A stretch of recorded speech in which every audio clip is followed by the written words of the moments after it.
Muchas gracias, Mauricio. Muchas gracias a todos por venir. Gracias a Henry y a Alfonso por haber inventado esta manera de vernos ahora 2 veces por semana. Y algunos se ven más a menudo. Yo no sé cómo hacen, pero ya estamos arriba de las 600. Ahora lo que sigue es cuidar la calidad, ¿verdad, Mauricio?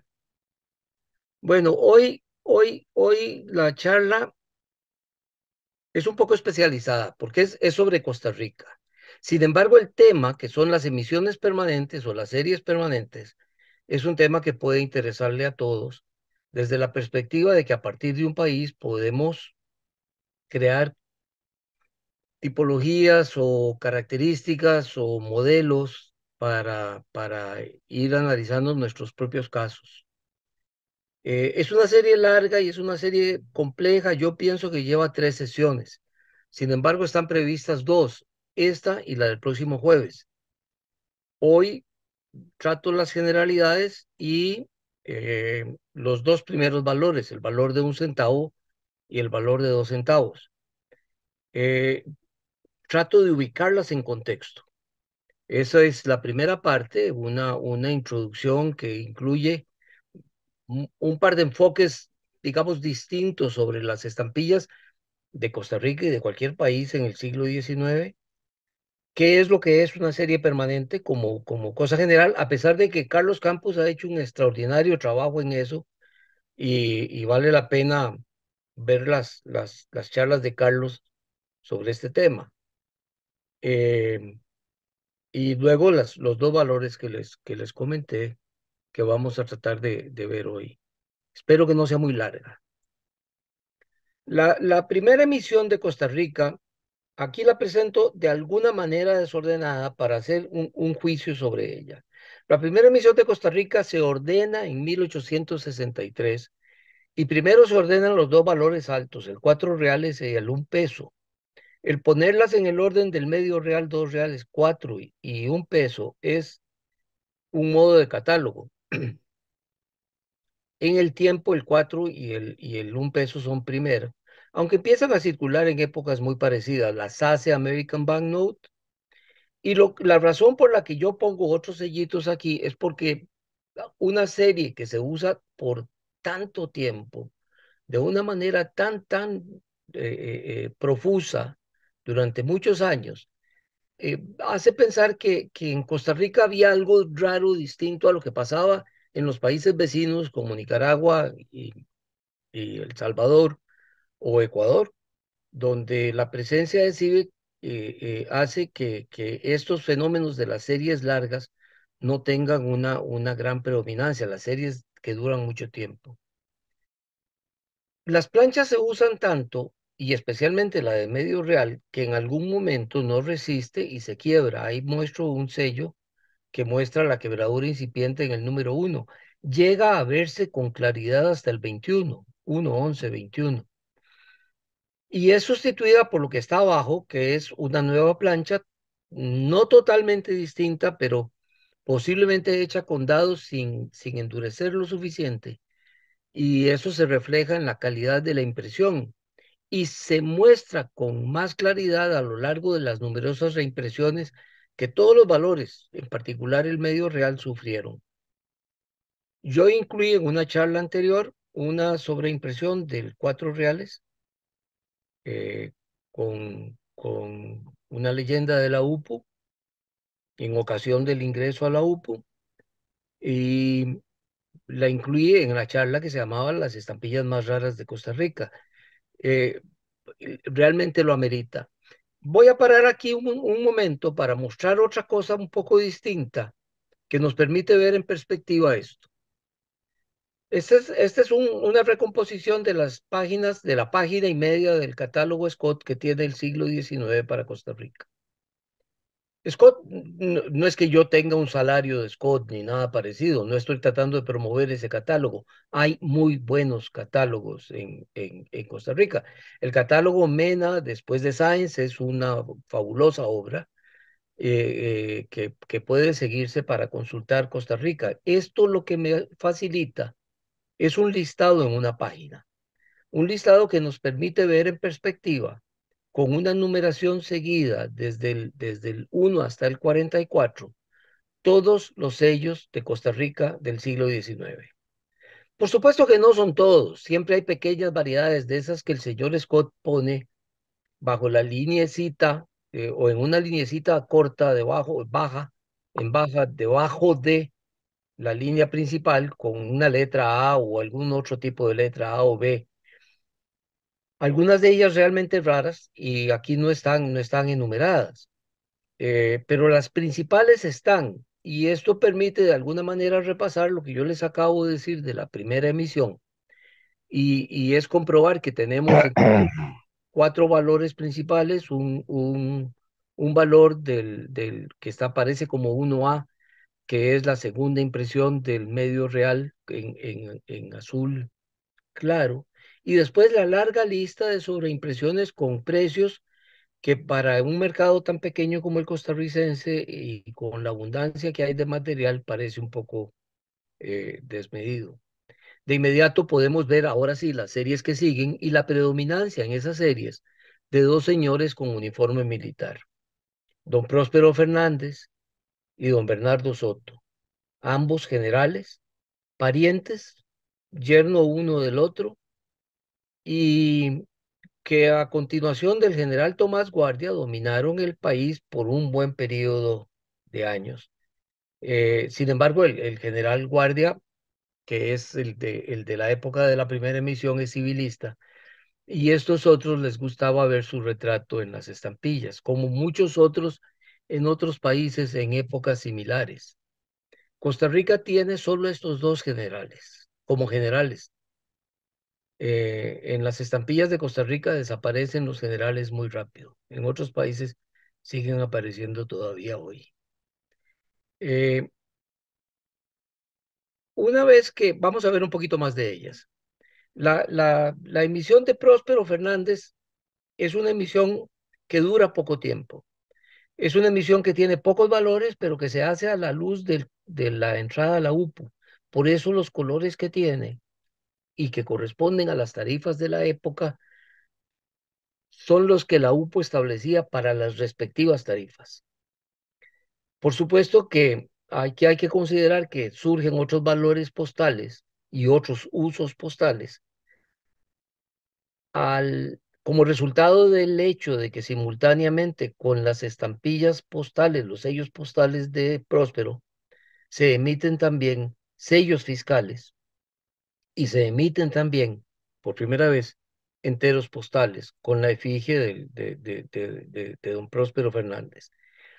El, eh, la serie, como algunos de ustedes saben y lo vieron hace unos meses en Córdoba, en Argentina, en Jesús María, ha sido muy estudiada por Juan Herrera. Juan tiene una linda colección. Ahí mostró algo incipiente, algo que está montándose para...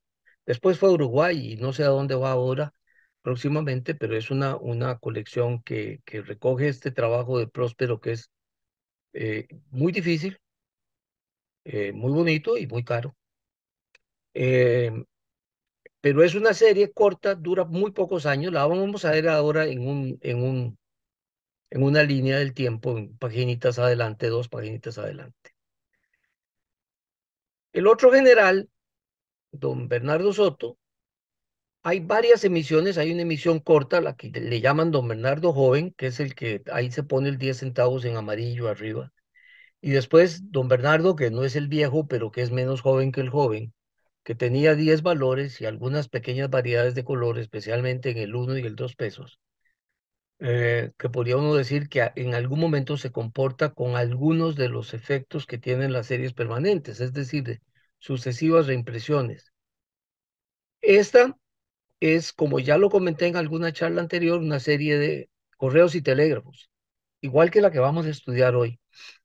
De manera que los valores altos no tenían la intención de ser usados en correos, los 5 y el 10 pesos especialmente, sino en telégrafos. Las tarifas de telégrafos eran así de caras. Una carta costaba 10 centavos y un telegrama podía costar, diciendo lo mismo en el mismo tamaño de papel, 5 pesos o un poco más.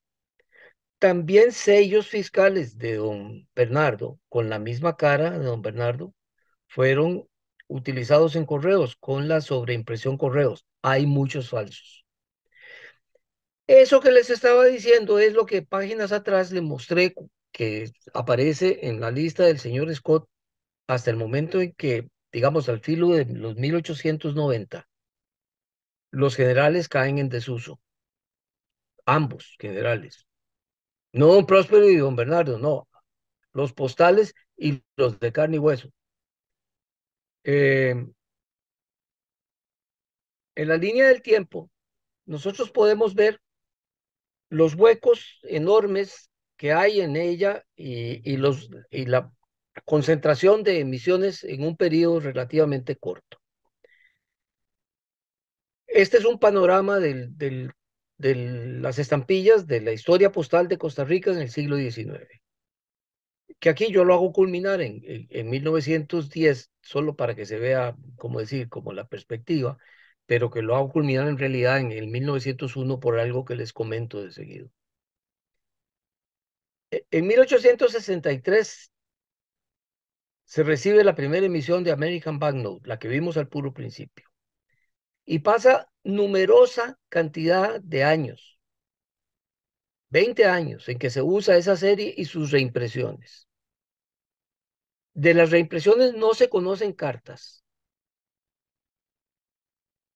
De las estampillas normales, lo he comentado en algún momento antes, se conocen bastantes del medio real, algunas del 2 reales, escasas del 4 reales y si acaso un par del 1 peso. Aún así, hay que tener en cuenta de que ya en ese momento había un comercio fuerte del café, que ya se había intentado abrir el primer ferrocarril para la exportación de café por el Pacífico, que había convenios de mercancías y material postal con la Pacific.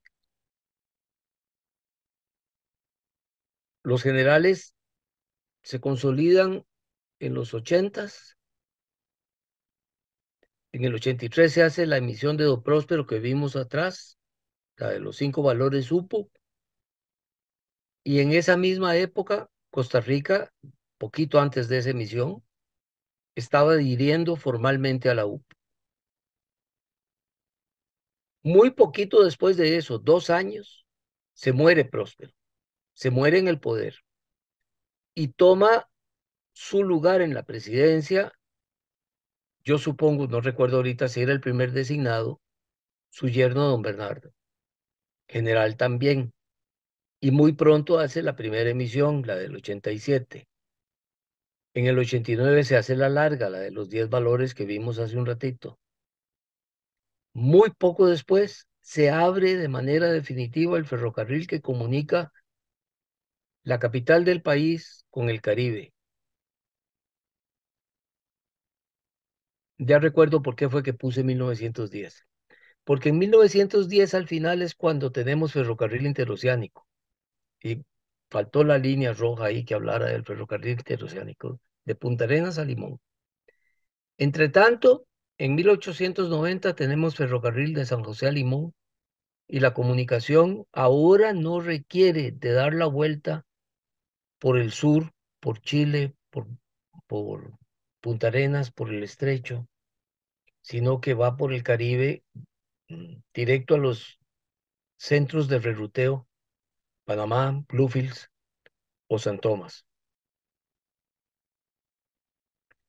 La diferencia de las emisiones del siglo XIX con las emisiones del siglo XX es que las emisiones de estos personajes y las que podríamos llamar permanentes terminan con el siglo. Dejan de usarse en 1900 al final, en 1901 temprano. Y en 1901, las series que se hacen en 1901, 1903, 7 y 10, que las hace ahora sí Waterloo and Sons, son series conmemorativas que tienen héroes y próceres por un lado y obra pública por otro lado. El ferrocarril, el puerto de Limón y el Teatro Nacional. No había mucha más obra pública. Tal vez, tal vez en ese momento hizo falta el alumbrado público como parte de la obra pública. San José es una de dos de las primeras capitales del continente que tienen alumbrado público eléctrico. Una otra especie en desaparición, los faroleros. Bueno, pasado esto de la primera emisión y los generales que se representan en esta línea del tiempo, en 1892, en 1892 aparece la serie UPA, aparece la serie de los escudos. Pero antes de ver la serie de los escudos, vamos a ver un poco de las características de una serie permanente. Las características son relativamente pocas, pero son clave. Una serie permanente tiene un diseño estable a lo largo del tiempo, con muy pocos cambios o tal vez nuevas representaciones del mismo motivo, nuevos valores o un mismo motivo moviéndose dentro del diseño. A lo largo del tiempo trata de representar con numerosos valores todos los de la tarifa vigente. Y hay numerosos tirajes de los distintos valores a lo largo del tiempo, algunos cambiando de color, algunos cambian de imprenta incluso. Y claramente estos sellos ordinarios, permanentes, se distinguen de los sellos conmemorativos y de los sellos semipostales. Lo que sigue es solo un ejemplo. Aquí tienen ustedes un caso de España, un caso de Inglaterra y un caso de Costa Rica. En cada uno de ellos están representados solo poquititos de los valores que constituyen la serie permanente. En el caso de España no hay ninguna diferencia, perdón, estoy hablando de las estampillas. No hay ninguna diferencia entre Franco y Juan Carlos. Son la misma serie. Observen la posición de los valores, observen el concepto, el diseño, la figura, el cómo está puesta, los tres cuartos, tal vez un poquito menos abusiva, una de ellas. Y eso se mantiene a lo largo del tiempo. Hay N series con N tirajes, con N valores. Cambia el valor de la moneda, se pasa de la peseta al euro y Juan Carlos sigue tan orondo. Sin embargo, bueno, eh, Juan Carlos aquí se nota cómo envejece. Por lo menos hay tres momentos y lo van representando así, pero no cambia la esencia del asunto. Cambia la madurez en la cara del personaje, pero el asunto no cambia. En cambio, la reina sigue siendo la misma y tan oronda, es que ahí en Inglaterra todos siguen caminando igual, parece, orondos. Bueno, la de Costa Rica la puse porque marca una diferencia, como, igual que, por supuesto, México exporta, o me fascina a mí la Catedral de Puebla hijo, ya se me olvidó. Alejandro Grossman. De Grossman, gracias, Jorge, qué vergüenza, ¿viste? Siempre se me olvidan algún nombre de algún amigo. Alejandro Grossman y su Catedral de Puebla y toda esa serie de la arquitectura y los valores culturales mexicanos es una de las series permanentes más lindas y más estables del mundo. Pero bueno, esta de las industrias de Costa Rica muestra un poco lo que yo quería decirles en relación con esto. Ahí tienen dos sellitos del 5 centavos, uno de ellos en muestra, hechos por distintas imprentas en distinto momento, y tienen dos del 15 céntimos con la misma imagen, hechos por distintas imprentas en distintos momentos, pero cubriendo el mismo valor de porte. Y estos, igual que los de Franco y Juan Carlos, igual que los de la Reina, son apenas unos poquitos de los que componen la serie permanente. Pero cualquiera de nosotros mira un sello de estos y de inmediato arriba a la conclusión natural de que estamos enfrentando una serie permanente. Escudos. Aquí lo que he hecho es recomponer una primera página de una colección para señalar nada más la existencia de los 10 valores básicos y cómo en el momento de la primera impresión de estos 10 valores, esos 10 valores se distribuyeron a través de la UPU a las distintas administraciones postales. Aquí los que se muestran son los que llegaron a Natal y que fueron después, cuando se cerró la oficina del archivo en Natal, se pasaron a Pretoria. Los ejemplares que estaban en espécimen fueron sobre impresos, parece que en ese mismo momento, no antes, y, y, y eventualmente llegaron a la venta al público. Pero bueno, aquí lo interesante es que por la frescura que tienen y la forma en la que fueron conservados, son el tipo de elementos que tienen más claras sus características, como el color de la tinta, por ejemplo.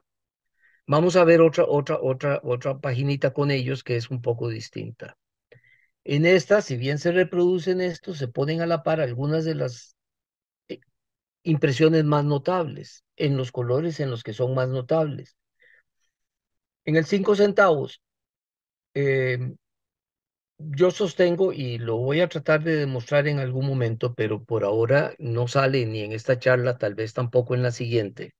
En el 5 centavos, yo creo que hay un tiraje entre 1892 y 1895 totalmente diferente a los tres que están reportados. Lo que sucede es que estos sellos con esos huequitos que ustedes están viendo aquí responden a una característica específica, y es que estos huequitos se los hacía a las estampillas que guardaba en su archivo la casa impresora, en este caso Waterloo. Waterloo and Sons guardaba lo que se llaman file copies, que son planchas completas en la cual estaban las anotaciones que le ponían los impresores encima, indicando cuántos había que tirar, cómo eran en realidad planchas de prueba. Y le hacían estos huequitos para guardarlas. Son muy estándar estos huequitos, de manera que sirven para identificar los tirajes donde puede haber alguna confusión, especialmente en los dos últimos, o entre el del 92 y el que yo digo intermedio, que luego podremos ver. El 2 pesos, aquí sí puedo demostrarlo. Hubo dos tirajes reconocidos oficialmente, uno sobre papel blanco, el otro sobre papel gris, y se ven perfectamente, tienen las fechas muy claras, existen los file copies de ellos, pero hay un tiraje en rosa en el medio, que sabemos que existe, que hay piezas grandes, que era hasta hace muy poco tiempo poco conocido y que me tocó a mí mostrarlo por primera vez en alguna exposición y reportar su existencia. Del 10 pesos, ya desde temprano, los dos tirajes están muy largos entre sí. eh, y a veces uno se pregunta por qué hicieron el segundo tiraje del 10 pesos, porque no se conoce un solo ejemplar usado del de 1899 sobre papel amarillo. Todos los ejemplares usados que se conocen en cualquier servicio que fuera, especialmente telegráfico, el 10 pesos que se conoce es el que es de color café, el de 1892. Bueno, esas peculiaridades son propias de una serie permanente. Distintos tirajes, el registro de unos, el no registro de otros, matices en la tinta porque hubo distinta presión en la plancha, porque hubo distinta combinación u origen de las tintas. Una podía haber sido vegetal, la otra podía haber sido mineral. Cambios en el papel, de pronto una se hace en papel gris, otra se hace en papel amarillo, y también, por supuesto, cambios en las perforaciones, porque se usan múltiples máquinas de perforaciones a lo largo del tiempo. Eso es característico de las series permanentes y es característico de lo que nosotros tenemos que estudiar cuando estudiamos las series permanentes. Yo no tengo conmigo file copies. En mi colección no hay file copies. Por alguna razón, no sé, caben dos posibilidades. Una, que yo me descuidara, otra, que no me las ofrecieran a mí. Están en la colección de un amigo, están en la colección de Álvaro Castro, los file copies. Ustedes pueden ver aquí el de la segunda y la tercera impresión del un centavo, que son los que vamos a hablar hoy. Están en blanco y negro porque son las fotografías a las que yo tuve acceso, gracias a Álvaro, por cierto, pero Álvaro no tenía el material a mano en estos días. Pueden ver que en ambos casos se indica la cantidad de estampillas que se están tirando, 500,000 en el 95 y 1 millón al final del 95. El un centavo se gastaba rápido. Extraño, por dos razones. El un centavo no se usa en telégrafos. En telégrafos se usa fundamentalmente el 20 centavos y de ahí en adelante, pero el que más se usa es el 20 centavos. El un centavo, la otra razón por la que es muy extraño, es porque no hay cartas. No hay cartas con el un centavo. Son escasísimas, rotundamente escasas. Y puede ser que sean muy baratas, porque cualquiera las ve y ve el valor de catálogo y dice, uy, qué barato. Las cartas del un centavo son muy raras. Y muestro aquí mismo el 2 centavos, en piezas iguales también de la colección de Álvaro, también del 95 y del 99, del 98. eh, del 2 centavos, en el que hacen en el tercero la mitad de lo que hacen del de un centavo. Debo decir que se conocen más cartas usadas con el 2 centavos, tampoco son muchas, pero se conocen un poco más. Bueno, dicho todo esto, vamos a tratar de ver los dos sellos, el de un centavo y el de 2 centavos, a otro ritmo. El sello de un centavo, ah, como hemos comentado antes, se hace entonces, pueden ver los huequitos en las estampillas. La de mayo del 92 tiene los dos huequitos en diagonal. La del 95, de enero del 95, tiene un huequito hacia abajo, casi en el medio de los dos números uno. Y el de octubre del 95 tiene el huequito a la altura del escudo, casi centrado sobre el escudo. Eh, Estos son los tres tirajes conocidos. Hay mucha variedad de colores, más bien tonos. Como era un azul verdoso o un verde azulado, sufre los avatares típicos de los azules y es que se destiñe un poquito si uno lo deja que se destiña. Sin embargo, la variedad rara en color, la vamos a ver ahorita, un poquito más adelante, es la turquesa, que sí es un poquito diferente de todas las demás, aunque en la fotografía no se ve tan bien. Aquí donde estamos, lo más interesante de este momento es la producción misma. Yo tengo conmigo varios dados y me atrevería a decir que son bastante anodinos. Las llamadas pruebas de dado, todas se parecen. Y de cualquiera que sea la casa, todas son más o menos grandes, más o menos en papel grande, o algunas en cartón. Las de American Banknote generalmente India sobre cartón. Pero, pero yo aquí muestro solo para mí, para mi gusto, la prueba de dado que me parece más linda, más interesante, más importante en el un centavo, porque es una prueba de trabajo. Es esa que está ahí en el puro centro con un numerito 1365 encima y un poco recortada en la otra esquina. Esa es una prueba de dado que sale del taller del impresor. Es la que usaban para controlar la calidad. Las que están al lado, las pruebas de color, la particularidad que tienen y la razón por la que son valiosas en este estado en la colección es los márgenes tan amplios que tienen. Esos márgenes son espectaculares. Y por último, con las mismas pruebas de plancha o las pruebas de color, en Waterloo hacían unas hojitas de 9 sellos para que las anduvieran en su mostrario los vendedores que andaban tratando de colocar fábrica de sellos o fabricación de sellos por todo el mundo. Lo que es interesante en este caso es que aquí pueden ustedes ver el único juego que existe de los tres tipos de sobreimpresión de Waterloo que existen sobre las muestras para vendedores. Estos son rarísimos. Yo llevo de coleccionar esta serie después de mi hijo, cuando él tuvo que abandonarla. Yo llevo de coleccionar más o menos 10 años y de coleccionar con mi hijo otros 30, lo que hace en este momento, no, 30 no, 25, lo que hace, porque él no tiene suficientes, él apenas tiene 53. Eh, Mi hijo tiene apenas 53. Qué barbaridad. Es tan joven como Héctor Carratú. Eh, mi, mi hijo coleccionó por 30 años esto y yo estuve a la par de él. Y yo lo he coleccionado unos 10 años más. Y este tipo de pruebas no la habíamos visto a lo largo de 30 años. Aparecieron como únicas después de que se vendió una colección mayor que había de esto en Estados Unidos hace unos, ¿qué? 6 o 7 años. Nunca se habían visto.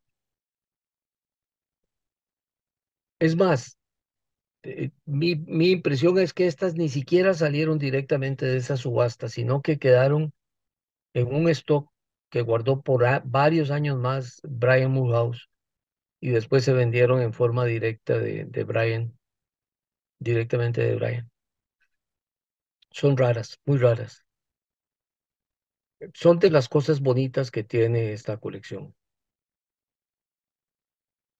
En el un centavo, como en todos, una particularidad que yo ya comenté es que se producen muchos tamaños de la perforación.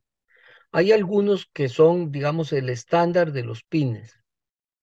Y entonces está probado, hay un artículo en Costa Rica Filatélica de hace unos años donde se demostró con claridad, después de varias investigaciones hechas por el escritor en aquel momento, que los peines eran muy estándar y que había unas máquinas que tenían esos peines en Waterloo y que perforaban unas con 14, otras con 14 y medio, otras con 15, todas regulares. Y que a veces tomaban un tiraje, una emisión y lo repartían entre las tres máquinas. Entonces, simultáneamente un país podía recibir en una emisión suya sellos con distintas perforaciones combinadas incluso en un mismo paquete, en una resma de 500 pliegos, perfectamente venían algunos de una perforación y otros de otra perforación. Lo que sucede es que eran muy endebles estas máquinas o sus peines y se quebraban y eran sustituidos o se iban doblando y producían todas esas otras variedades que el estudioso, como es una serie tan larga que se usa durante tantos años y hay tanto material repetido, el estudioso termina por revisar las perforaciones o al revés. Cuando mi hijo empezó a estudiar esto a los 14 o 15 años, él lo que estudiaba eran las perforaciones. Y entonces surgen una diversidad de perforaciones enorme. Aquí aparece también el sellito turquesa. Ustedes podrán ver que casi no se ve la diferencia con los otros, pero es de verdad que es distinto. Hablando de la perforación, la otra variedad que hay que es extraordinaria son las perforaciones. Eh, en este caso, las no perforaciones. Hay de dos tipos de sellos con variedad de perforación en esta emisión de escudos de 1892. Uno son unas imperforados muy limpios, en general imperforados en todos los márgenes. Esos no son malos, llegaron al mercado de una manera natural, pero es muy posible que salieran algunos de ellos, es muy posible que salieran de los talleres de impresión sin que hubiera registro de su existencia. No se conocen usados ninguno de ellos. Los que se conocen usados son como estos que yo estoy mostrando aquí, que son usados en telégrafos y que salieron de los saldos de la Dirección General de Telégrafos una vez que fue procesado el respectivo grupo o paquete en los cuales esos se liquidaban por remate. Y se sacaron de paquetillos de esos donde los comerciantes hace unos años ponían 100 sellitos de un mismo tipo uno sobre otro, tanto que los imperforados en el medio estaban doblados uno contra el otro y está la marca de donde estaban doblados. Si uno hace el esfuerzo aquí, tal vez logra verla en la fotografía esta, que es mala, pero ciertamente estaban doblados. Bueno, eh, ahora podemos pasar a ver el uso. Una de las características de las series permanentes es que están destinadas a cubrir las tarifas. El sello se hace porque existe una tarifa que se va a pagar con ese sello. El 1 centavo pagaba cartas abiertas, especialmente en la ciudad, pero en general en el interior, y se supone que fue usado mucho en plicas judiciales, en notificaciones, en reportes de la corte, como ese que está aquí arriba a la izquierda, que es una notificación enviada por el Tribunal de Heredia.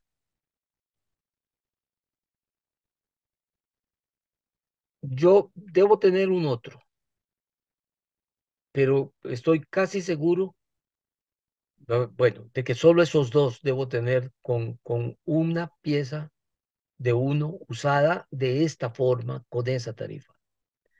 Todos los otros que tengo o son como el de abajo a la derecha, que tiene la multa porque es incompleto, o que están pagando una tarifa distinta de impresos o algo parecido como los otros dos. El de la izquierda abajo es una fajilla, está pagando el periódico que iba adentro, que era un periódico filatélico en esa fecha.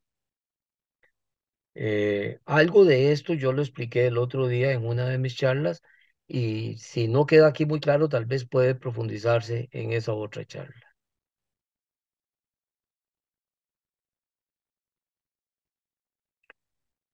Aquí hay usos múltiples.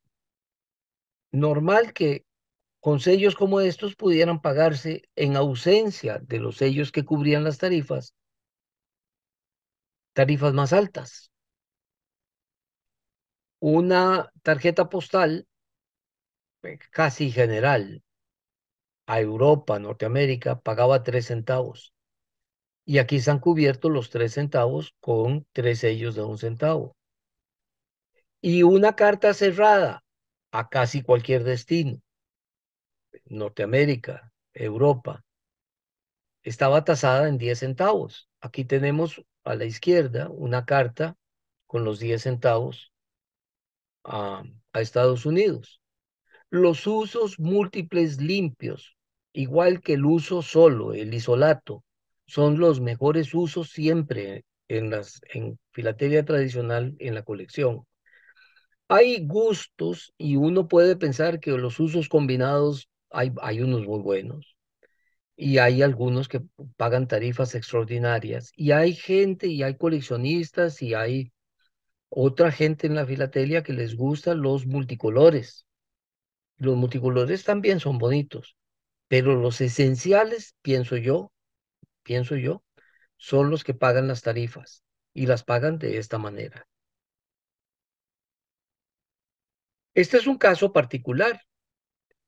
Tenemos combinados sellitos de 1 centavo para complementar el cambio de tarifa en la tarjeta postal. El entero postal tenía la tarifa vieja, que era 2 centavos. Y cuando entra la tarifa nueva, La, ta- la tarjeta entero postal tiene que ser complementada con 1 centavo. Se conocen complementadas con 2 centavos, pero complementada con 1 centavo es lo correcto. Ahora, ¿qué es lo que estamos viendo aquí? Es la cantidad de viajes y los extraordinarios viajes que este sellito de 1 centavo hacía.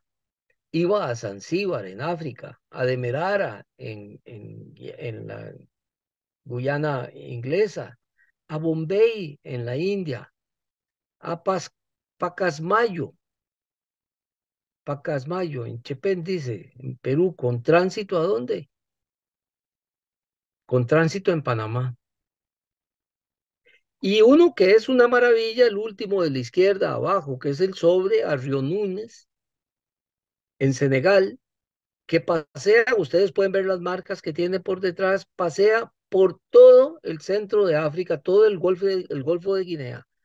Hace tránsito primero en Nueva York, después llega a Dakar, pasa a Gorée y Victoria, todo esto en la Guinea Francesa. A la persona no la encuentran en Río Núñez. Ese señor Ellenberger era un biólogo que había trabajado aquí y allá también, porque andaba comparando la fauna del trópico o algo por el estilo, en la misma altura del Ecuador. Y, y la carta le es reenviada a Suiza, a Berthold, y para llegar ahí pasa por Bordeaux y por París. Esa tarjeta tiene un viaje parecido a los de Mauricio. Recorre medio mundo para llegar a donde tiene que llegar. Estos destinos son sin ninguna duda una parte importante de una colección como esta. Prácticamente todos son únicos, es decir, no se ha reportado nunca nada parecido en estos sellos con este tipo de usos. Hay otros similares, pero a Zanzíbar este es el único, a Demerara este es el único, a Bombay este es el único que se conoce y el único que ha sido reportado. No quiere decir que sea el único que existe. Puede haber algún otro. Bueno, y pasamos al 2.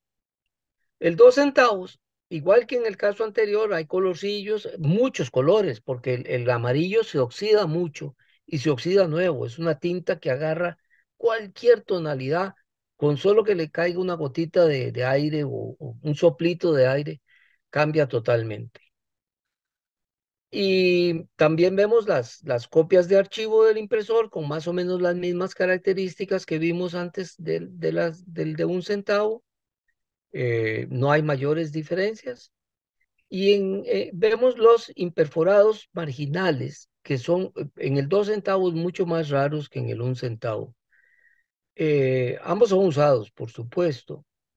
El que está imperforado a la derecha, en el margen a la derecha, es de mi colección, y el del margen superior que presento aquí abajo es de otra colección, no sé en manos de quién está ahora. Debo confesar que cuando a mí me lo ofrecieron yo no podía pagar el precio que me estaban pidiendo, entonces no está en mi colección. Eh, y veamos ahora las cosas más raras.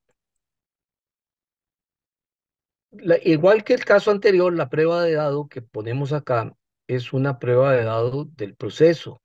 Yo tengo, como les decía, otras pruebas de dado que no están puestas aquí, que son las pruebas de dado, digamos, normales para adornar la serie para el comercio. Y abajo están las pruebas de color y las muestras de vendedor que hemos venido hablando antes. La pieza que es totalmente llamativa aquí es ese sello terminado en color negro. Es un 2 centavos negro.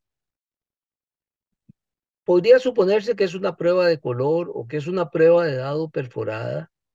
Uno podría suponer muchas cosas, pero es un sello impreso en negro en el papel normal de la serie, con la goma normal de la serie, con el perforado normal de la serie. No recuerdo ahorita qué perforación tiene. No conozco ningún otro. Pero cuando uno ve ese sello de Suecia que llaman el Triskilling Yellow y lo compara con este cisne negro que yo tengo acá, eh, a mí no me cabe la menor duda de que estamos hablando de lo mismo. La única diferencia es que el Triskilling Yellow en Nueva York lo custodiaba una patrulla de policías que eran como 8, los que estuvieron en Nueva York en la exposición lo recordarán, y a este pobre cisne negro apenas si lo miraban, pero tiene las mismas características uno que el otro. Esta es una de las estampillas más raras de Costa Rica.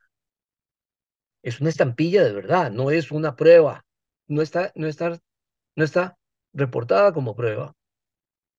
Yo no recuerdo si el catálogo MENA menciona esta estampilla. Es posible que sí. Bueno,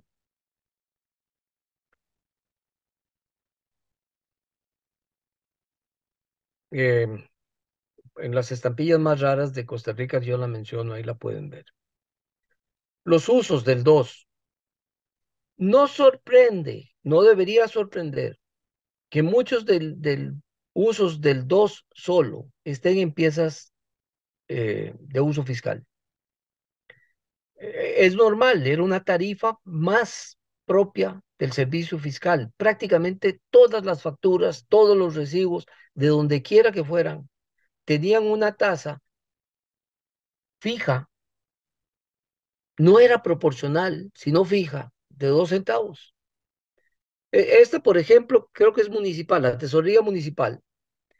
Es un recibo de tesorería municipal. Todos los recibos de tesorería municipal tenían esta tasa. Todos los traslados de licor de las bodegas de licor. Costa Rica hay monopolio del licor en manos del Estado, se supone. Ha sido liberalizado. Pero ese monopolio paga por ser transportado el alcohol de un lugar a otro. Una tarifa fija pagaba en esas épocas, a finales de aquel siglo. La tarifa sola del 2 es como el que está aquí para el impreso este dirigido a Suiza. Y cuando pretenden usarlo en una carta abierta dirigida a Guatemala, posiblemente se pegó la goma, encuentran que le falta 3 centavos y la multan por 6, que es el doble. Es un uso solo, pero es un uso no permitido, razón por la cual fue multado. Hay otros usos más complejos. Ya aquí hemos presentado antes los bisecados. Hay una charla que hicimos en el 2020 sobre los bisecados y no voy a profundizar porque aquí ya los vimos. Eh, lo interesante es que sirve el 2 de muchas formas para pagar tarifas de uno. Sorprendentemente, vemos que no hay suficientes usos del uno, pero hay muchos usos del 2 como si fueran uno, cortados por la mitad. O para completar 2 más 2 4 más medio 5. Una tarifa básica de 5 para el uso local. Estos pisecados eran aceptados, no eran autorizados. En algún momento los de la primera emisión eran autorizados, pero en 1892 no eran autorizados. Eran aceptados por el correo a veces. El de abajo a la derecha está multado, porque el correo no siempre los aceptaba. Y los múltiples, de lo cual hablábamos hace un rato. Por supuesto, la tarifa, igual que vimos, la tarifa de 10 pagada con 10 de uno, aquí tenemos la tarifa de 10 pagada con 5 de 2. Uno normal a Hamburgo y uno extraordinario a Montenegro, con una cancelación bellísima y recibido en San Marino. Es un sobre extraordinario,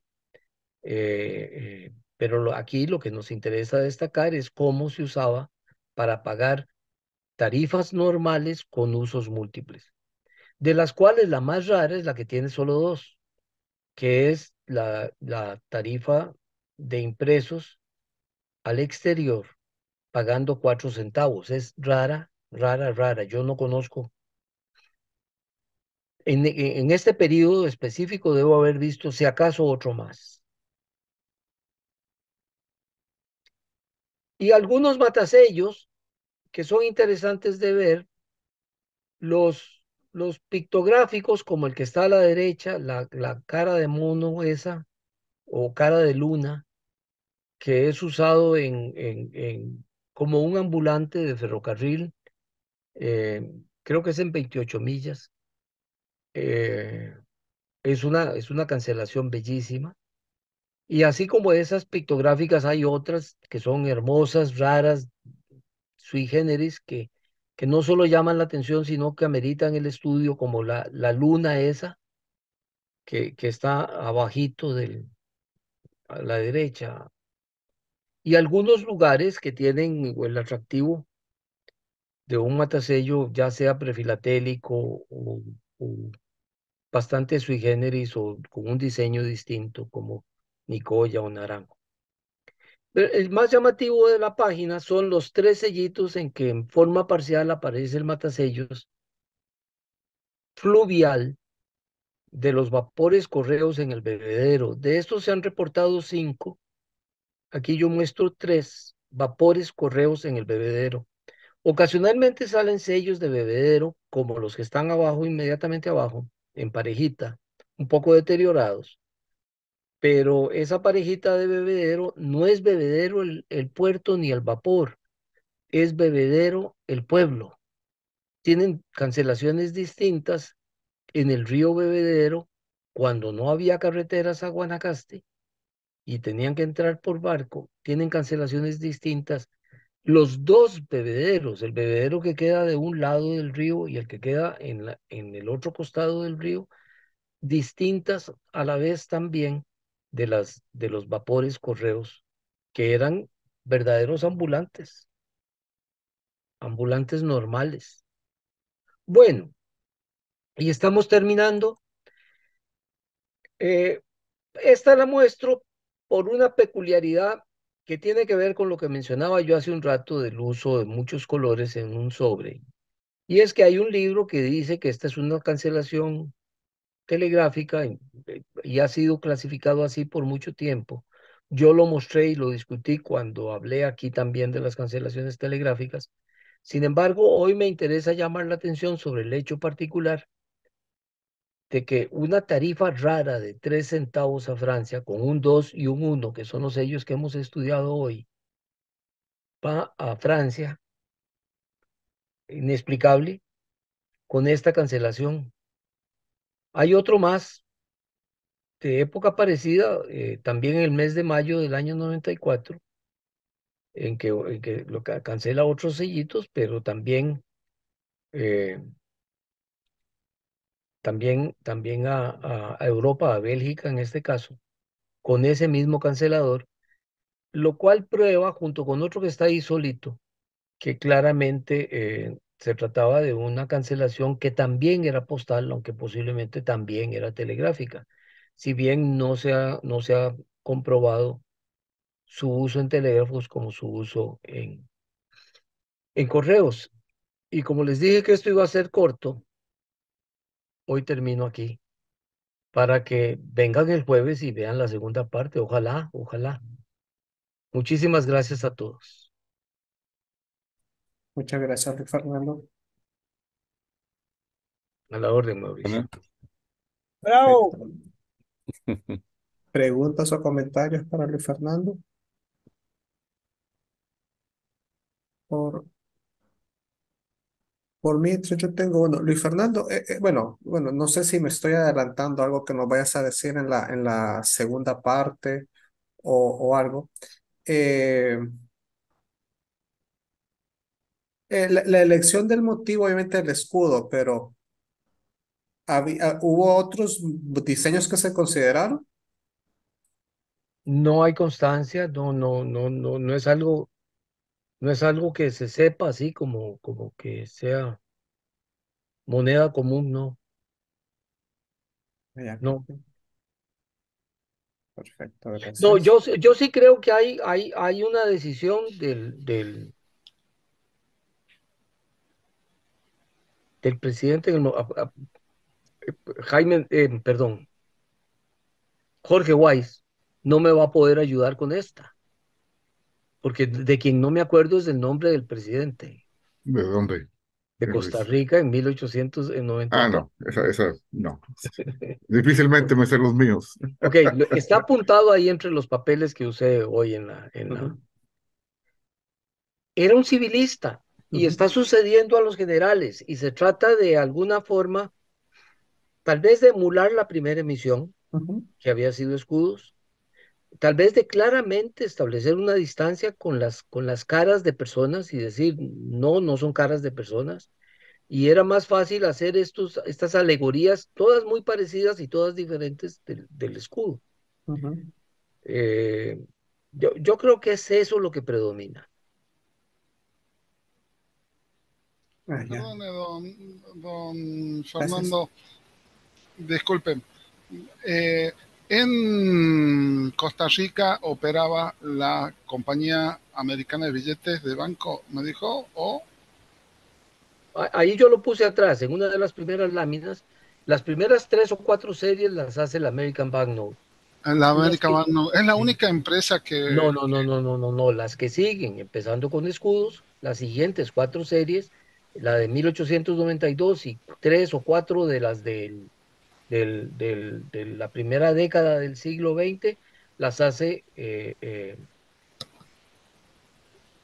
Waterloo. ay, es la compañía sudamericana No, de no. billetes de banco de no, Nueva York, Tú, nunca. tú o mencionaste alguno Waterloo, preparativo. entonces, No, Fernando. es que estoy confundido, Mauricio, que no es Waterloo. Harrison hace una y Ujú. Waterloo hace cuatro, Ah, ya. pero Harrison es de Londres también. Ujú. A mí se me ocurre, esto es una explicación totalmente hipotética, que Harrison la hace porque Waterloo en ese momento no tenía capacidad. Incluso los motivos son muy parecidos, los de Harrison a los de Waterloo. Pero Ah, ya. entonces Costa Rica tiene desde 1863 hasta 1910, tiene tres casas impresoras, dos fundamentales. American Banknote, las primeras series, y Waterloo Sons, las del 92 hasta el 7, porque ya la del 10 la vuelve a hacer, la del 10 la vuelve a hacer American Banknote. En el medio, Harrison hace una pequeña y hay sobreimpresiones hechas localmente en imprenta nacional en dos periodos, sobre los del 87 y sobre los del 63. Ajá, Y bien, nunca gracias. se imprimieron sellos en Sudamérica, Federico. No, no, no, no. Simplemente que quería saber si la American Banknote siempre se presentó con la misma marca, la misma razón social, como American Banknote, nada más.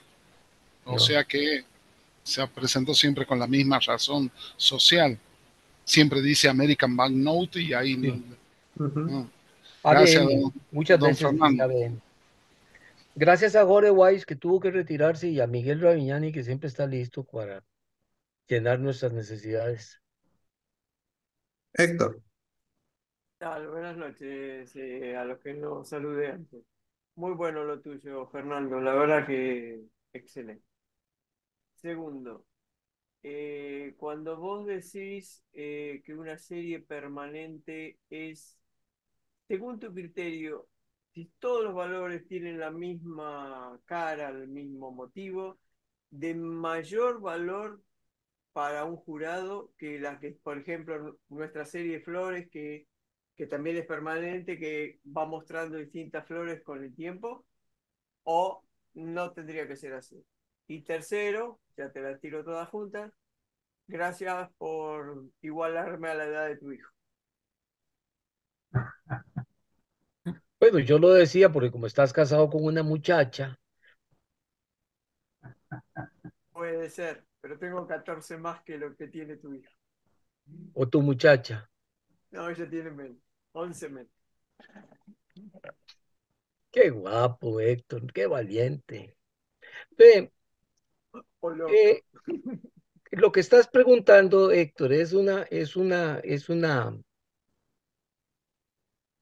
digamos, es una de esas preguntas que a mí me fascina, pero que también me medio enferma. Y aquí está mi amigo Eric Hidalgo que va a decir que qué chichoso, que me sigo enfermando y yo. Ve, los, los, los jueces no ven eso es transparente totalmente. Y si no lo es, debería serlo. porque ese no es el tema. Vamos a ver. Eh, puede haber ciertos sellos con mayor o menor apil, o temas o motivos. No sé, por ejemplo, en algún momento en Argentina puede ser que los sellos que tenían a Evita eran muy queridos y puede ser que en otro momento fueran contrario, tal vez no menospreciados, pero incluso temidos, me atrevería a decir, no les gustaba usarlos o cualquier cosa por el estilo. Porque hay personajes que pueden ser más o menos conflictivos en u otro momento. Eh, eh, pero eso es totalmente accidental. Es decir, aquí en Costa Rica muchas veces algunos de nosotros decimos cosas un poco como tonteras, un poco a la ligera, pero a veces con algo de razón. ¿Sí? El sello más feo hecho en Costa Rica, y tenemos preferencias. Para mí el sello más feo hecho en Costa Rica es el del Campeonato Mundial de Italia 90, creo que es un sello que tiene una bola, un balón de fútbol metido en una caja, que no significa nada la caja, el balón tal vez, pero la caja no significa absolutamente nada y además está mal construida. El hombre no sabía nada de, ¿cómo se llama? Sí. De Perspectiva. Porciones, Perspectiva. Perspectiva. perspectiva, perspectiva. perdón. Nada de perspectiva sabía esa persona. Y bueno, para mí ese es el sello más feo. Y si a mí me presentan una colección de ese sello como juez, yo tengo que calificarla con los mismos criterios con la que califico la primera emisión, la serie de 1892 o la primera serie de correo aéreo. Es decir, no puede uno menospreciarlo. Y estoy seguro que temáticamente tiene un valor. Como sello tan feo, posiblemente uno pueda ponerlo cuando haga los mundiales de fútbol y exhiba lo mal que le va a Costa Rica en los mundiales de fútbol, y esa es por culpa de ubicarse mal en la cancha, por ejemplo. Y lo demuestra con un sello donde se ubica mal. Estoy usando el argumento temático, pero yo creo que eso es lo que se vale, ¿verdad? Y el juez no debería calificarlo mal, sino felicitarlo.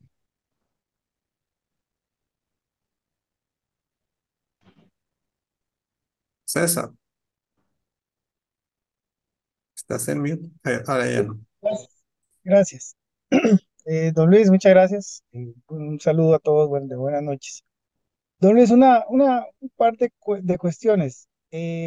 Vamos a ver, una serie permanente, si hipotéticamente se pudiera, cosa que sabemos que no, hacer una en la actualidad, en tiempos modernos, el principal criterio debería ser la tarifa.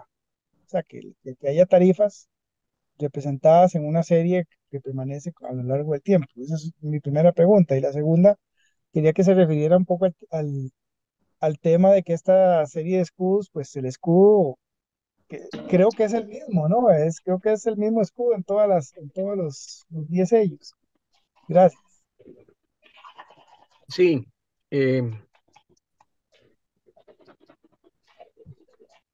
las dos cosas que César plantea son inquietantes. Por supuesto, la primera mucho más inquietante que la segunda.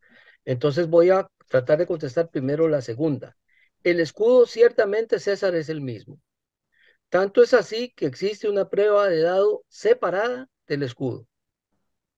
Yo tengo esa prueba de dado en mi colección y es una pieza notablemente hermosa. Se puede, qué decir, a ver en ella los detalles que no tiene ningún otro de los escudos.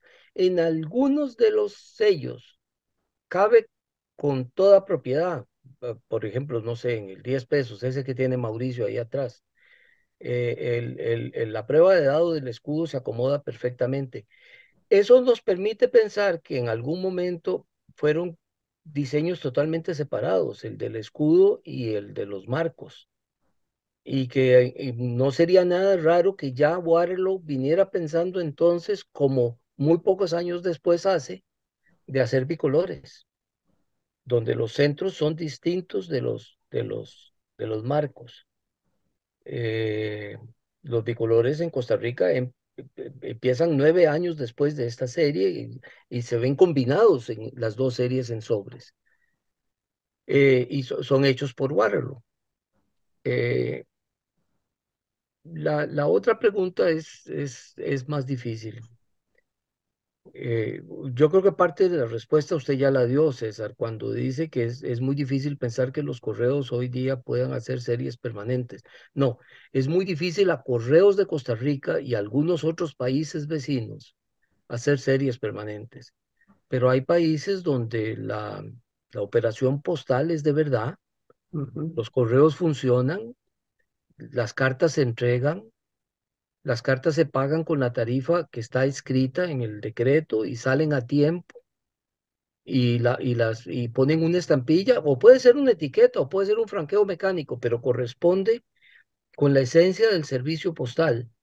En Costa Rica lo que pasa es que Correos, y lo dijo en voz alta hace unos días el gerente de Correos, no le interesa transportar cartas. Así, a Correos no le interesa transportar cartas porque generan pérdida.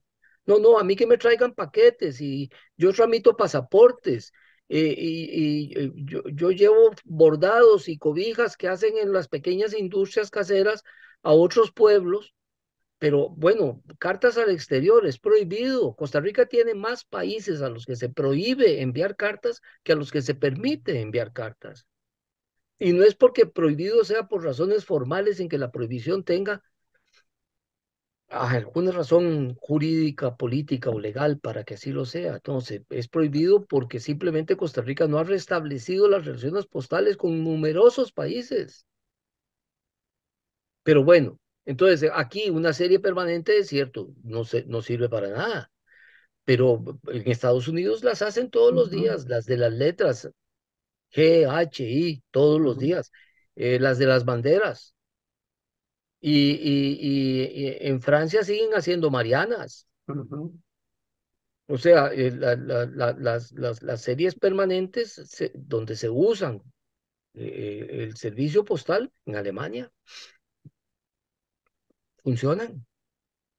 Y aquí lo que hay que olvidarse es de que la estampilla tiene como único propósito el pagar una tarifa. Ese es un propósito de las estampillas.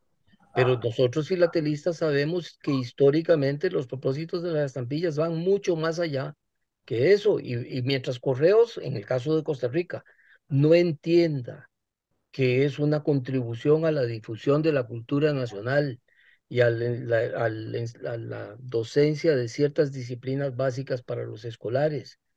Que la filatelia cumple una función social mucho más allá de la primera, que es el servicio postal, la segunda, que es el servicio filatélico. Todas las otras que quedan son igual de grandes y Correos no lo entiende, nuestro correo no lo entiende. En otros países lo siguen entendiendo. Gracias, don Luis. Gracias, César. Miguel, Bueno, buenas noches. Primero, Luis Fernando, como siempre, tus presentaciones nos enseñan muchísimo y nos ponen a discutir el tema de los conceptos. Eso creo que es muy interesante. Yo quería señalar que, por lo menos para mí, el concepto de emisión permanente no lo tenía hasta, bueno, hasta que empezó a aparecer acá en mi oficina. Nosotros en general en Argentina manejamos más bien la idea de emisiones ordinarias, eh, como contraposición a lo que serían las conmemorativas, ¿no? Las emisiones ordinarias serían aquellas que el correo realiza justamente para cubrir sus servicios y entonces son series largas que atienden a todas las tarifas, etcétera. Eh, con respecto al formato, y esto creo que era un poco lo que también Héctor quería señalar en algún momento, ¿no? Lo más usual, y hoy en día lo vemos muchísimo, el hecho de que en las series permanentes el formato es similar, la imagen, el formato, el tamaño de la estampilla, etc. en la Argentina, sobre todo, no sé si en otros países sucede el fenómeno que acá ocurrió, que durante unos cuantos años las emisiones ordinarias tenían formatos totalmente distintos, motivos totalmente distintos, estampillas pequeñas, estampillas grandes, estampillas horizontales, verticales. O sea, una variedad tan grande que si uno no supiera por el catálogo no las pondría todas en una misma serie. Entonces, calculo que estas también serían, digamos, emisiones permanentes, más allá de que no cumplen con esa condición de tener un formato estándar, digamos. Por ahí la que mencionaba Héctor, que es la de flores, si bien van cambiando las flores, el formato es similar y uno las ve y dice, sí, es la serie Flores. Pero, por ejemplo, si uno toma próceres y riquezas, sobre todo próceres y riquezas 2, próceres y riquezas 3, no se parecen una a la otra en nada, y entonces uno, si no tiene el catálogo y no se fija, no las puede juntar en una serie.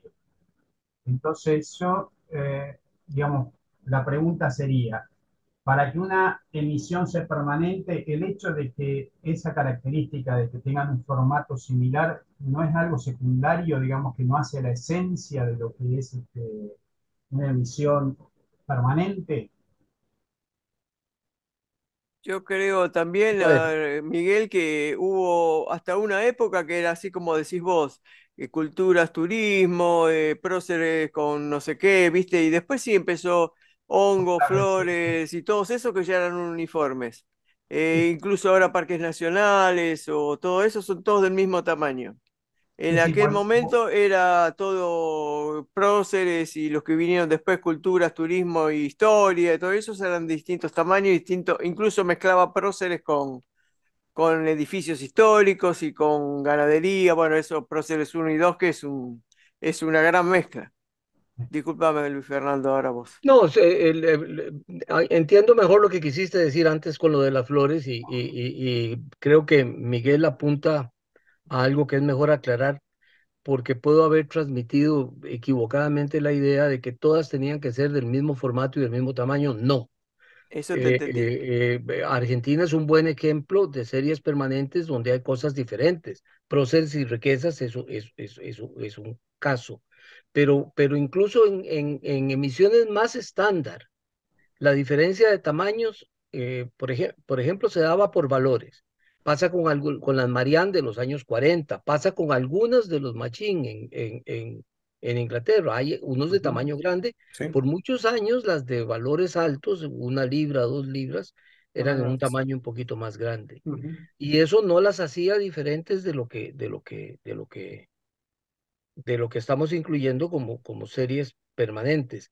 Precisamente el ejemplo en que olvidé yo el nombre de Alejandro Grossman, aquí tuvimos una presentación hace unos días de un sello cafezusco de arqueológico que es de la misma serie que la Catedral de Puebla y es 1,5 veces mayor el tamaño y son de la misma serie permanente. Precisamente lo que los hace más interesantes a ambos es que son parte de esa misma serie. Eh, Héctor, quiero que me des permiso para saludar a don Enrique Federman, que hace días no lo veo y vino hoy aquí y no le he pagado los $100, Héctor, a don Enrique. Por los 14 años que me sacaste, a mí tampoco me los pagues.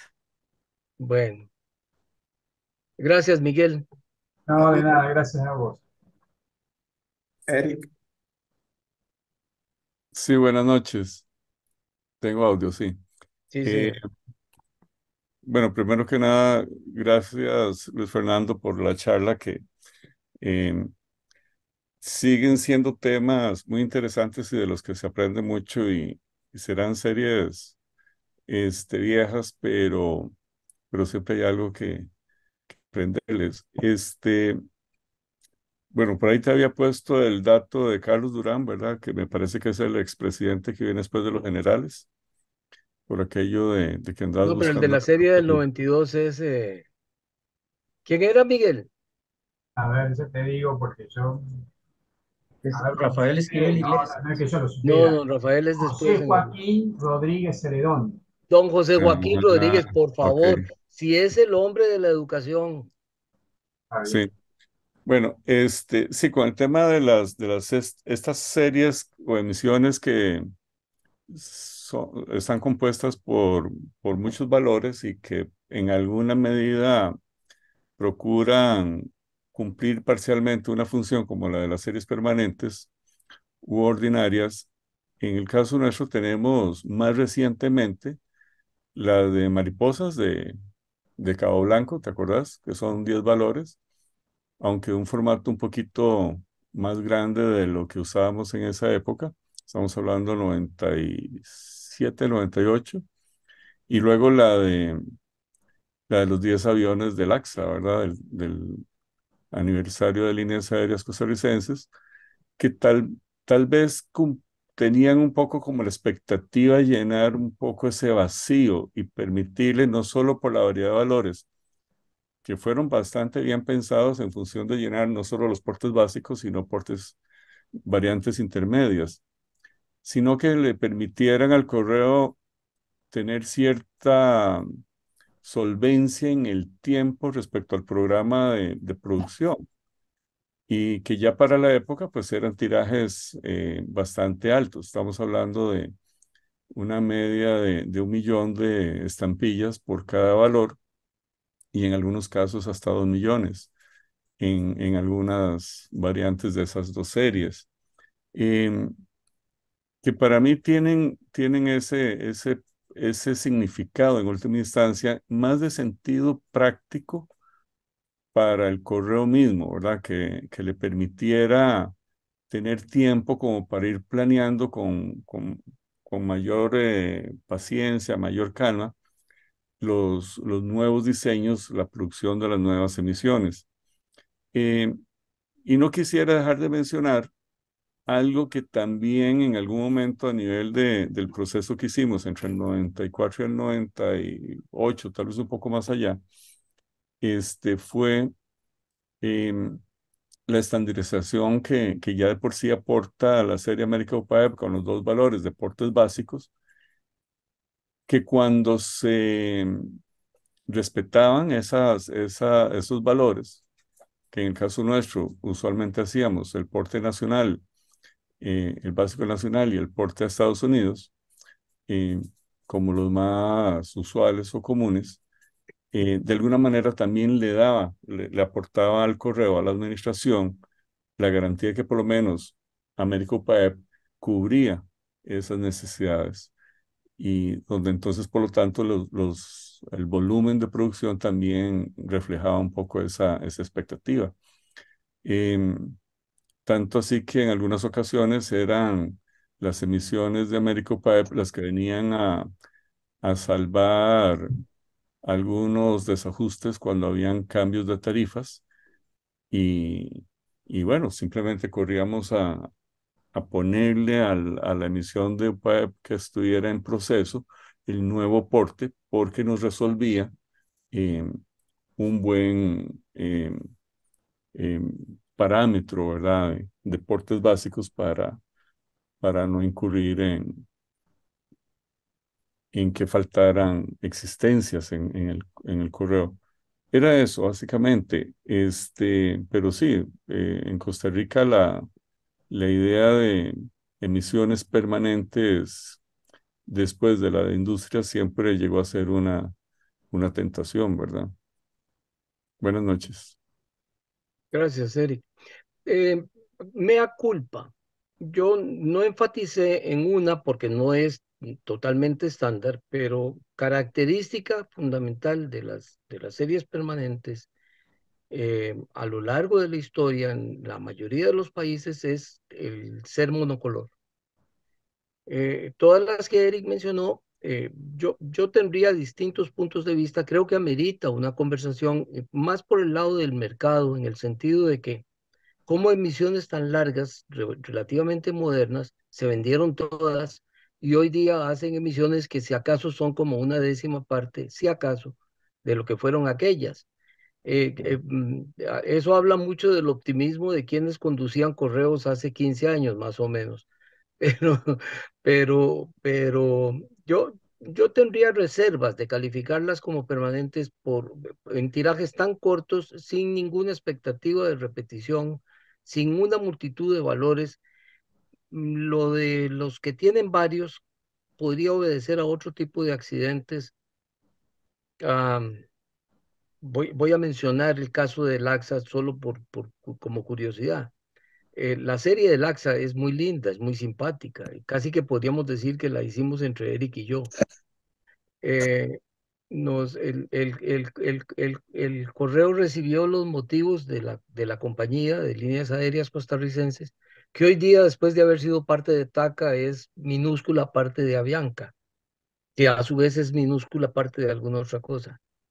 Eh, Laxa había usado prácticamente todos los aviones posibles en un periodo de años relativamente corto, desde los C-46 hasta, hasta los primeros jets que se llamaban unos ingleses, Comet no, 4. Comet. Comet 4. Y entonces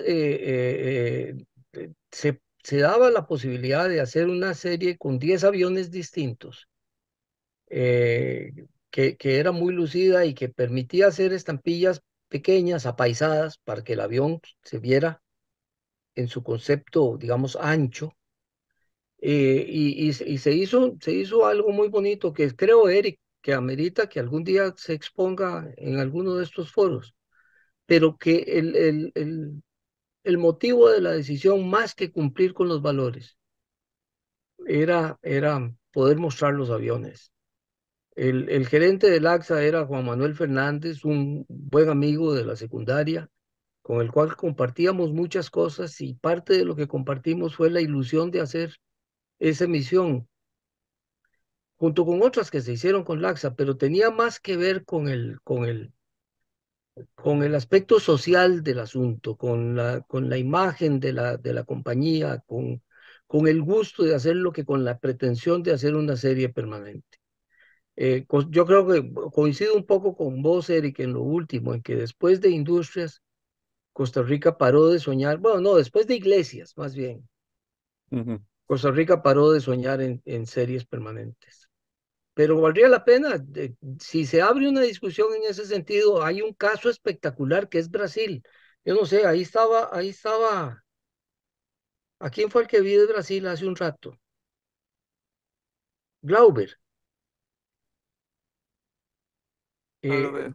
Brasil tiene en el periodo de los años 20, 30, 40 unas series espectaculares que amerita que le den a uno un manual básico de cómo se manejan esas series, porque son increíbles. Y todas tienen el estándar del tamaño pequeño, como la Catedral de Puebla o las Marianas. Es decir, estamos hablando de que hay un fenómeno, y son monocolores, de que hay una especie de manual universal que nos trasciende un poquito a nosotros. Eh, hay que prepararse, Eric, para hacer algo bonito en ese campo. Yo creo que tenés la razón en que vale la pena estudiarlas. Claro. Disculpa, se me olvidó un último detalle que quería comentar respecto a lo que hablabas con César sobre el escudo en el centro, como una pieza separada. Eh, si bien es cierto, es muy práctico para cuando se quiere hacer sellos de dos colores o más. Eh, el trabajo en grabado en acero para más de una tinta se puede hacer mediante bloqueo en una misma plancha.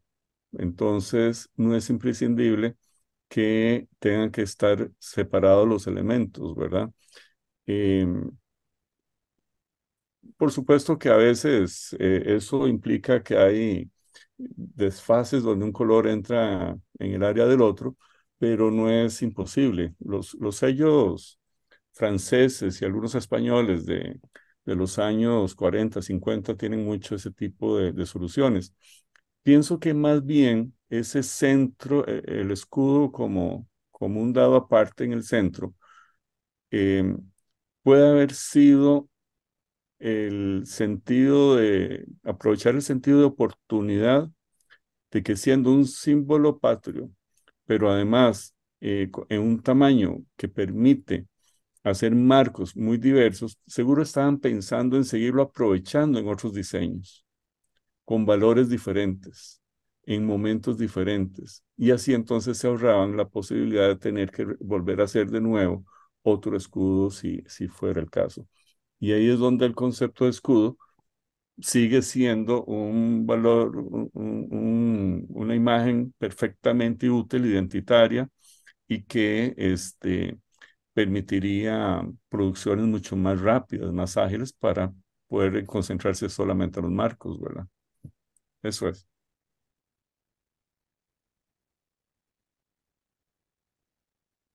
Héctor. Sí, solamente una acotación. A los dos nombres o definiciones que se están usando, en otros países también se usa sellos básicos, como para lo mismo. Creo que España incluso los usa. Sí, es posible. Varios nombres. A propósito, Héctor, don Enrique Fetterman nos aclara el nombre del avión. Dice BAC 111. Ah, el Batman 11. Ese avión Baco era Van Eleven. ruidoso. Sí, Yo eso creí era que era el ruidoso. Come 4, pero bueno, el Come 4 es más viejo, no sé. Ah, Depende del entonces. año que vos estés hablando. El Sí, Baco Ya, One ahora Eleven es más novedoso, dentro no de me todo más acuerdo. nuevo. pero en realidad El, ese fue ci- de los primeros jets que vino a Centroamérica. Lo Yo dejo mismo. que coleccione aviones a Mauricio. en Argentina, el primero que vino a reacción fue el Comet 4 por los Ujú. 50 y pico. No, aquí Y era fue el jet inglés. en los 60s. Sí. Ujú, Que incluso se caían porque tenían las ventanillas cuadradas y después las hicieron ovaladas. ujú, Sí, creo que el Pulki, que fue el avión de guerra que se diseñó acá, fue mucho antes, en el 40, a fines de los 40. Está bien, pero hablábamos de comerciales, sí. El Pulky es una mezcla, es una Ah, no, especie de yo pensaba imitación que era del, no, sí, del perdón. MiG-19, si no me equivoco. No, no, del Sabre, del MiG, sí. F-111, sí. La serie que menciona Luis Fernando, muy bonita serie, por cierto, aquí viene. Eric la mencionó. Ah, perdón, Eric, sí. Bueno, tú también. ¿Qué es eso? Muy bonita serie. Sí, esta meritaría una charla también, esta serie. Pero también busqué el sello, Luis Fernando, que tú mencionas. Tú mencionaste este. Qué vergüenza. Pero mira, yo creo que este sello, viendo otras cosas, estuvo viendo a futuro, porque aquí surgió, aquí alguien se le inventó un deporte con pelota cuadrada. Entonces, Muy yo bueno. creo que ese es Cuadribol. cuadribol, sí, entonces lo inventaron aquí, pero bueno, pero muy buena la charla de Fernando, muy interesante. Gracias, Mauricio. No sé si hay alguna otra pregunta o comentario. No, nada más que podríamos, en efecto, planear aunque sea una breve presentación sobre ese proceso de diseño de los aviones del AXE. Ujú, sería bonito. Ah, estaría lindo. Ujú. Muchas gracias a Romeo. Ya se fue de Guatemala. Es el único guatemalteco que vino ahí. No, está Carlos. Ahí está Carlos. Ahí está. Carlos no está en. Ah, no, ahí está Carlos. Sí, lo que pasa es que está callado. Ok, entonces, Luis Fernando, nuevamente, muchísimas gracias.